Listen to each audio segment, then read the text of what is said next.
प्रेम प्रणाम सुंदर साथ जी।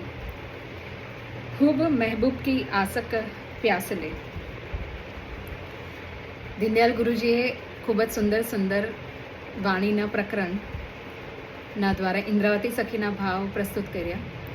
એમાંથી એક ખૂબ જ સુંદર મહત્વપૂર્ણ જેની અંદર પ્રેમની સર્વોત્તમ ભાવનાનું પ્રદર્શન ઇન્દ્રાવતી સખી પોતાના ધણી માટે કરે છે. खूब महबूब की आसक प्यास ले, चाहे साफ शराब सुराही सका, पीते पीते पीऊ के प्याले सो, हुई हाल में लाल पी मस्त बक्का. બ્રહ્માંડની અંદર કયો પ્રકારના જીવ અને જીવની અંદર પણ અલગ અલગ તેનું અર્થઘટન કરતા બ્રહ્મ સૃષ્ટિ, ઈશ્વરી સૃષ્ટિ અને જીવ સૃષ્ટિ ત્રણ પ્રકારના જીવને તારતમ જ્ઞાન દ્વારા અલગ અલગ પહેચાન કરાવવામાં આવી. ત્રણેય જીવના સંબંધી પુરુષ, ક્ષર પુરુષ, અક્ષર પુરુષ તેમજ ઉત્તમ પુરુષ જે બ્રહ્માત્માઓના ધણી અક્ષરાતીત શ્રી કૃષ્ણ શ્રી રાજજી સ્વરૂપ અક્ષરાતીત ધામની અંદર, પરમધામની અંદર બિરાજમાન છે.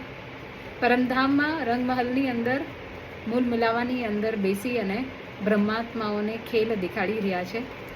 ખેલની અંદર ખેલની વાસ્તવિક પહેચાન કરાવતા પરમધામના વાસ્તવિક પ્રેમના સ્વરૂપની પણ પહેચાન કરાવે છે. તો અહીંયા ઇન્દ્રાવતી સખી મહામતી દરજ્જામાં પહોંચી અને જ્યારે પ્રેમની વ્યાખ્યા કરે છે ત્યારે કહે છે કે હુબ મહેબૂબ કી આસક પ્યાસ લે.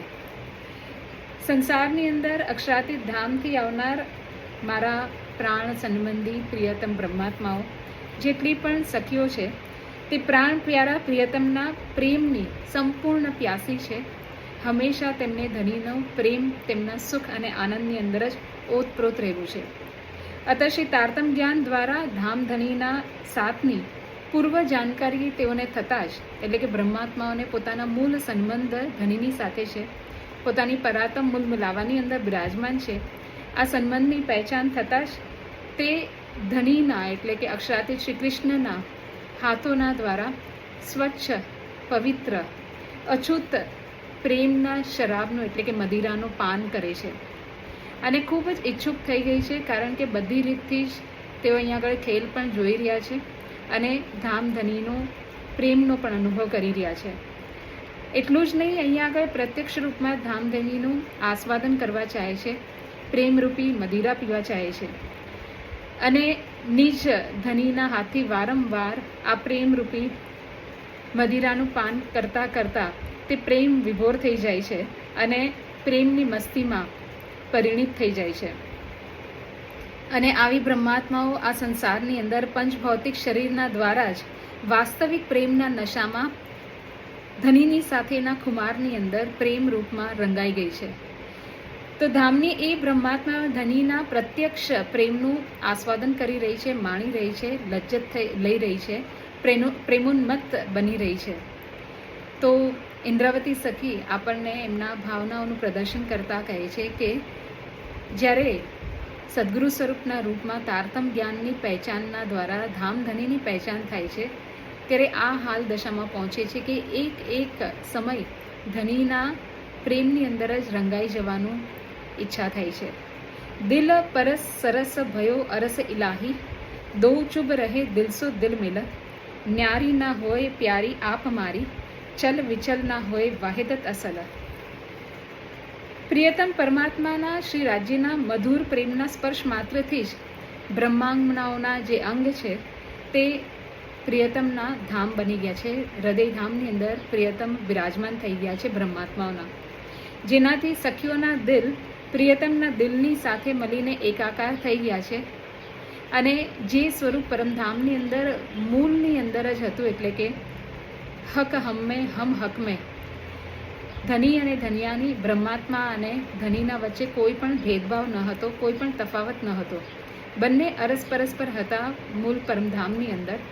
હવે અહીંયા આગળ પ્રેમનું આસ્વાદન કરતા ધામધણી સ્વરૂપ તેમના દિલની અંદર બિરાજમાન થઈ ગયા અને બ્રહ્માત્માઓ ધણીના દિલની અંદર બિરાજમાન થઈ ગઈ. તો ફરી પાછો તે જ સુનેહરો અવસર પરમધામનો એક દિલીનો અનુભવ અહીંયા બ્રહ્માત્માઓ સંસારની અંદર જ બેસીને કરી રહી છે. અને જ્યારે ધણી અહીંયા આગળ બ્રહ્માત્માઓના હૃદય ધામની અંદર બિરાજમાન થયા ત્યારે તેમનું કોઈ પણ અહમેવ એટલે કે કોઈ પણ મેં રહેતું નથી. બધા જ પ્રકારનો અહંકાર મિટાઈ જાય છે અને કોઈ પણ ક્ષણમાં કોઈ પણ હાલતની અંદર બ્રહ્માત્મા ધણીથી અલગ થઈ શકતી નથી, રહી શકતી જ નથી. હર હંમેશ ધણીના જ ગુણગાન ગાય છે, હર હંમેશ ધણીની સાથે જ રહેવા ચાહે છે અને અદ્વૈત ભાવથી ચલ વિચલથી રહિત એક જ ભાવની અંદર પરિણિત થઈ જાય છે, એ પ્રેમરૂપી ભાવની અંદર.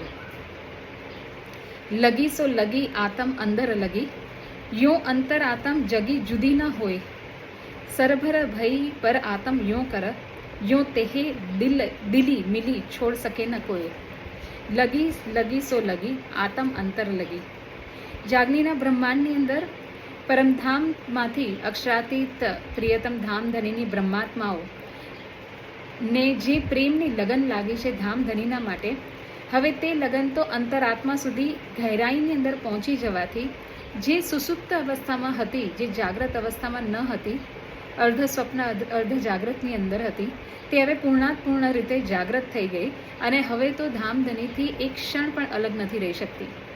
પહેલાં તો જ્યારે પરમધામથી વ્રજમાં આવ્યા અને રાસની અંદર આવ્યા ત્યારે થોડીક સુધી હતી, થોડીક ન હતી. કૃષ્ણ સ્વરૂપ આત્માના ધણી છે તે તો ધ્યાન હતું, પરંતુ એ પરમધામના આત્માના સંબંધી ધણી છે તેની પહેચાન ન હતી, એટલે થોડું અંતર રહી ગયું.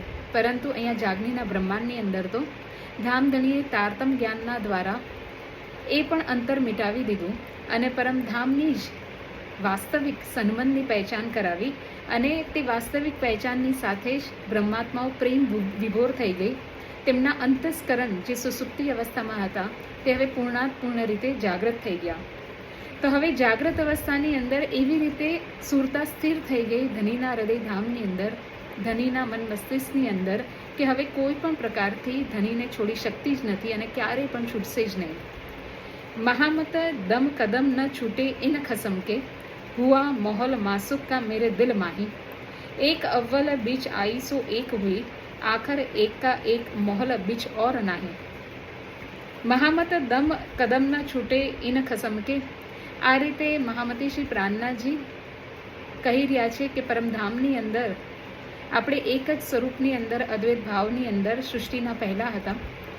સૃષ્ટિ ઉત્પત્તિની સાથે જ ધામધનીએ પોતાના પ્રેમનો પરિચય આપતા વ્રજરાસની અંદર ખેલ ખેલાવીને પ્રેમનું આસ્વાદન કરાવ્યું, પરંતુ પૂર્ણ પહેચાન ન હતી. હવે જાગનીના બ્રહ્માંડની અંદર ધામધની આપણને પૂર્ણ પહેચાન કરાવે છે તારતમ જ્ઞાનના મદદથી અને તે જ સ્વરૂપ પરમધામથી અહીંયા આગળ આવી અને આપણને જાગૃત કરી રહ્યા છે. તો મહામતી દરજ્જામાં પહોંચેલી ઇન્દ્રાવતી સખી કહે છે કે દમ કદમ ન છૂટે એને ખસમ કે, એક ક્ષણ પણ મારો દમ એટલે કે મારો શ્વાસ ધનીના વગર અલગ રહી શકતો જ નથી. મારા પ્રિયતમ શ્રી રાજ્યના ચરણ કમલ મારા હૃદયધામની અંદર એટલા અતૂટ, એટલા વિશ્વાસની સાથે વિરાજમાન થઈ ગયા કે એક પલ માત્ર પણ દૂર થઈ શકતા જ નથી. અને મારા હૃદયના મન મંદિરમાં મન મોહિત મનોનું કુલ સુખ સેજ્યા બિછાવેલી છે. તો હે સખીઓ, હે બ્રહ્માત્માઓ, મૂળ અક્ષરાતીત ધામની અંદર તો આપણે એક જ અદ્વૈત ભાવની અંદર હતા. ધની અમારામાં અને આપણે ધનીની અંદર આવા એક મૂળ સંબંધની અંદર હતા. ત્યાર પછી વ્રજની અંદર ગયા અને રાસની અંદર ગયા અને પૂર્વ આપણી જે પરમધામનો ભાવ હતો તે વિસ્મૃતિ થવાના કારણે આપણે ધનીની સાથે એક હોવા છતાં પણ અલગ રહ્યા. કારણ કે પરમધામના અક્ષરાતીત શ્રી કૃષ્ણનો ભાવ ન હતો, એટલા માટે ધનીથી થોડાક દૂર રહ્યા. તો હવે તે તો વિસ્મૃતિ પણ ચાલી ગઈ. તારતમ જ્ઞાન દ્વારા પૂર્ણ ધનીએ પહેચાન પણ કરાવી. ધનીની કૃપા દ્વારા આપણે પૂર્ણ રીતે જાગૃત થઈ ગયા અને હવે ધનીની સાથે એકાકાર થઈ ગયા. ધનીના ચરણ આપણા હૃદયની અંદર અને આપણા કહો તો પૂર્ણ ધનીએ એમના હૃદયની અંદર સ્થાન તો બિરાજમાન જ છે, આપેલું જ છે. તો ધનીની પહેચાન થઈને એકાબીજાથી એકાકાર થઈ અને અદ્વૈત ભાવની અંદર પરિણિત થઈ ગયા. હવે અંતમાં પણ અર્થાત દિવ્ય અક્ષરાતીત ધામની અંદર પણ પરમધામમાં પણ આપણે આ જ ભાવથી જાગૃત થશું અને એ જ પ્રેમની અંદર જે અનુભવ આપણે અહીંયા કરી રહ્યા છે તે જ વાસ્તવિક પ્રેમને આપણે પરમધામની અંદર લેતા રહીશું. અદ્વૈત ભાવની અંદર જ આપણું અસ્તિત્વ છે. પરમધામની અંદર કોઈ દ્વૈત ભાવ છે જ નહીં. એટલે ઇન્દ્રાવતી સખી આપણને તારતમ જ્ઞાનના માધ્યમથી ધનીની, આપણી પરાતમની, પરમધામની આપણી લીલાની વાસ્તવિક પહેચાન કરી અને પૂર્ણ રીતે જાગૃત થવાનું કહી રહ્યા છે, જેથી કરીને આપણી અંદર વિશ્વાસ, પ્રેમ, આનંદ, સમર્પણ ધનીના માટે હંમેશા કાયમ રહે અને અદ્વૈત ભાવની અંદર આપણે પરિણિત થઈ જઈએ. એવા જ ભાવની સાથે આપણો આ દિવસ મંગલકારી રહે અને આપણું જીવન સફળ થાય એવી જ મારી ઈચ્છા છે. પ્રણામ.